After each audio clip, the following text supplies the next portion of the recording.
Chapter 1. The Last Photograph. February 1959. The Ural Mountains. Temperature minus 30 degrees Celsius and falling. 9 hikers move through snow that's swallow sound.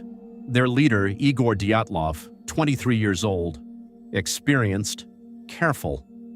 The kind of man who checks a map twice before trusting it once. They are students, engineers, skiers, all of them chosen for one reason. They know how to survive cold that kills the unprepared. This trip was supposed to prove that. Their route, Category 3, the highest difficulty rating in Soviet mountaineering.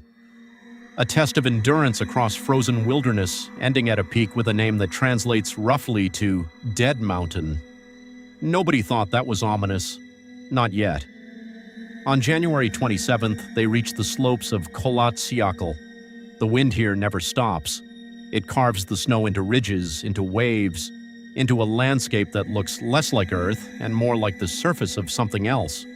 They pitch their tent on an open slope, exposed, no trees, no shelter from the wind. This decision will be studied for the next 60 years. Dyatlov's journal entry, written that night, describes the cold as vicious. He notes the wind, he notes morale. Nothing suggests fear, nothing suggests danger. A photograph is developed from that final roll of film. It shows the group setting up camp, faces tired but calm, smiling even. It is the last image of them alive. The next check-in was scheduled for February 12th. It never comes. By February 20th, families are calling. By February 26th, a search party reaches the mountain and finds the tent. It is empty, cut open from the inside, not torn by wind, not damaged by weather, sliced deliberately, as if something inside that tent mattered less than getting out of it as fast as possible. Footprints lead away from the camp, some in socks, some barefoot, in minus 30 degrees. No one runs into that kind of cold unless what's behind them is worse. The trail leads toward a tree line over a kilometer away. And there, the search party finds the first bodies. 2 men, Krivonishenko and Doroshenko, found beneath a large cedar tree, its lower branches broken, as if someone had climbed it, desperately trying to see something, or escape something. They are in their underwear, in temperatures that kill exposed skin in minutes. Between the tree and the tent, 3 more bodies are found in the snow, scattered, as if each had fallen while trying to walk back. 4 hikers are still missing. It will take investigators 2 more months and the spring melt to find them. And when they do, the case stops looking like a mountain accident. It starts looking like something else entirely. Chapter 2. What the bodies couldn't explain. May 1959. The snow finally melts on Kholat Syakhl, and the mountain gives up its last 4 secrets. They are found in a ravine, buried under 4 meters of snow, in a small stream bed 70 meters from the cedar tree. By the time investigators reach them, nature has already done something the cold alone never could. It has hidden the truth, almost, because these 4 bodies are different. The first 3 victims found near the tent and the tree died of hypothexia. Simple, explainable, tragic, but understood. These 4 did not. Nicolas Thibault Brignolel has a fractured skull, massive internal bleeding, but no wound on his skin. Something struck him with the force of a car crash and left no outer mark to explain it. Lyudmila Dubanina and Semyon Zolotaryov each have catastrophic chest fractures, ribs broken, multiple, on both sides. The lead investigator compares the force required to a high-speed collision, not a fall, not a rock slide, something else, and still, no bruising, no external trauma to match injuries that should have come with visible violence. One doctor, examining the bodies, says the damage resembles what you'd see in a person hit by a shockwave. Then there is Dubanina's tongue, missing, along with her eyes, part of her lips, and facial tissue. Investigators initially suggest scavengers, predators, the kind of decomposition that happens after months in a mountain stream. But there's a problem with that theory.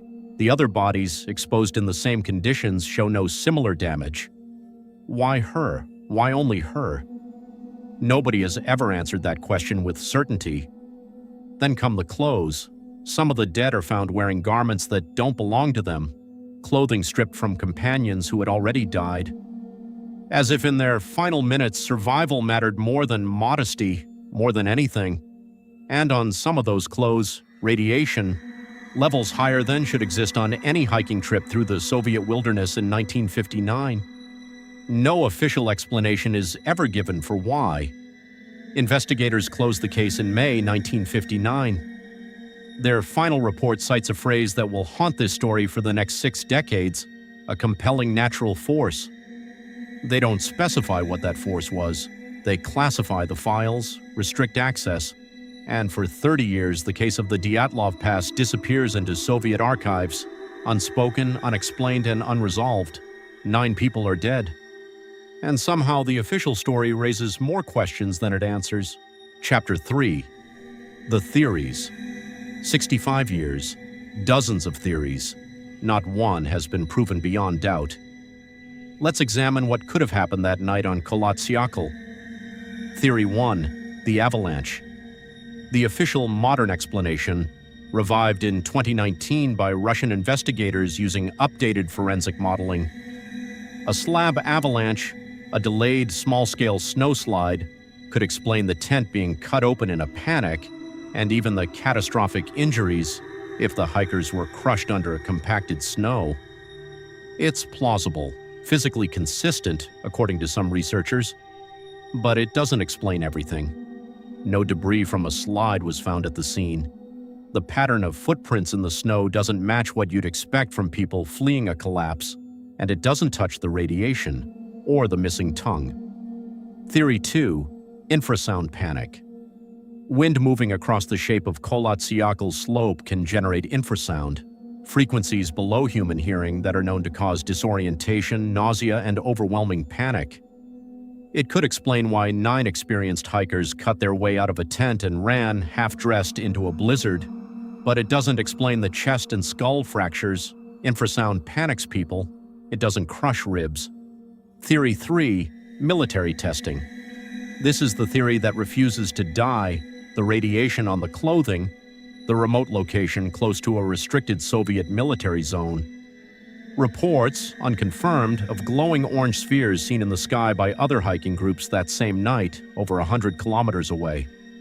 Some researchers suggest a parachute mine test, or an experimental weapon, exposed the group to a shockwave capable of causing blunt trauma without external wounds. And the government cover-up that followed was not about admitting failure, but suppressing what really killed them. It's the theory conspiracy researchers favor most. It's also the hardest one to prove, because if this is what happened, the evidence was buried by design. Theory 4. An encounter, the most unsettling, the least scientific. Some point to indigenous Mansi legends about Kholat Syakhl, translated by some as Dead Mountain, and folklore describing it as a place people should not sleep.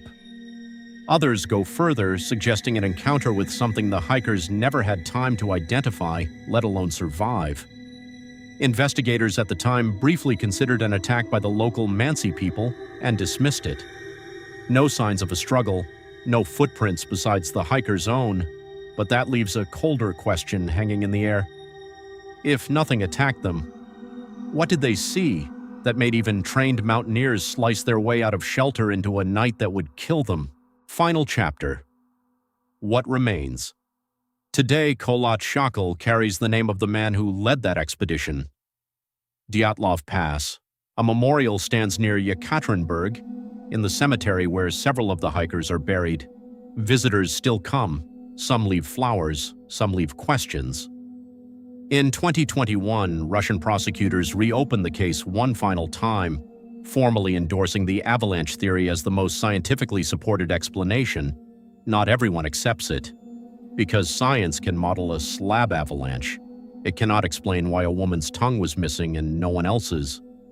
It cannot explain radiation levels investigators never accounted for. It cannot explain a government's decision to seal these files for 30 years if the truth was simply snow and physics. Perhaps it was.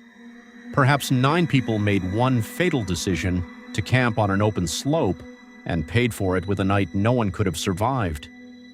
Or perhaps something else happened on that mountain in 1959, something that still doesn't fit inside a report, a file, or an official explanation.